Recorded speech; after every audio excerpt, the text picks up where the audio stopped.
ಇನ್ನ biceps growth ಕಾಣಿಸ್ತಿಲ್ವಾ? ಹಾಗಿದ್ರೆ ಈ 3 ಮಿಸ್ಟೇಕ್ಸ್ ನೀವು ಮಾಡ್ತಾ ಇರ್ತೀರಾ. Mistake number 1, not using full range of motion. Half rep is equal to half gain ಅಂತಾರೆ. ನಾನು ಆಲ್ಮೋಸ್ಟ್ ಎಲ್ಲ ಜಿಮ್ಗೆ ಹೋಗೋರ ನೋಡಿದೀನಿ, ರೆಪ್ಸ್ ನ ಚೀಟ್ ಮಾಡ್ತಾರೆ.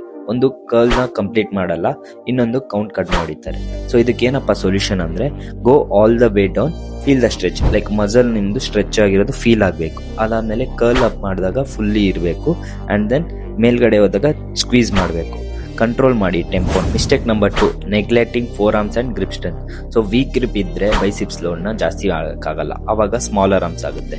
ಎಷ್ಟೊಂದ್ ಜನ ಬೈಸಿಪ್ಸ್ ನ ಐಸೋಲೇಟ್ ಆಗಿ ಇರಲ್ಲ, ಯಾಕಂದ್ರೆ ಅವ್ರ ಗ್ರಿಪ್ ಸ್ಟ್ರೆಂತ್ ಇರಲ್ಲ.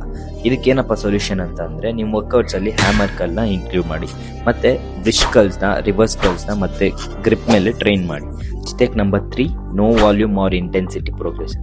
ಸೊ ಸೇಮ್ ಸೆಟ್ಸ್ ನ, ರಿಪ್ಸ್ ನ ಅಥವಾ ವೇಟ್ ನ ಮಂತ್ ಇಂದ ಹೊಡ್ಕೊಂಡ್ಬಂದ್ರೆ ಏನು ಗ್ರೋತ್ ಆಗಲ್ಲ, ಯಾಕಂದ್ರೆ ಬೈಸಿಪ್ಸ್ ಗೆ ಪ್ರೋಗ್ರೆಸಿವ್ ಓವರ್ಲೋಡ್ ಬೇಕು, just like other muscles. So ಇದಕ್ಕೇನಪ್ಪ ಸೊಲ್ಯೂಷನ್ ಅಂತಂದ್ರೆ, increase volume gradually, more sets ಅಥವಾ ರೆಪ್ಸ್ ನ ಓವರ್ ದ ವೀಕ್ಸ್ ಅಲ್ಲಿ ಟ್ರೈನ್ ಮಾಡಿ. ಇಂಟೆನ್ಸ್ ಟೆಕ್ನಿಕ್ ನ ಯೂಸ್ ಮಾಡಿ, like drop set, super set. ನಿಮ್ ಬೈಸಿಪ್ಸ್ ಲ್ಯಾಗ್ ಆಗ್ತಿದ್ರೆ ಬೈಸಿಪ್ಸ್ ನ ಟ್ವೈಸ್ ಮಾಡಿ ವೀಕ್ಲಿ. ಇದೇ ತರ ಇನ್ಫಾರ್ಮೇಟಿವ್ ವಿಡಿಯೋಸ್ ಬೇಕು ಅಂದ್ರೆ ಫಾಲೋ ಮಾಡಿ, ಶೇರ್ ಮಾಡಿ, ಸಪೋರ್ಟ್ ಮಾಡಿ.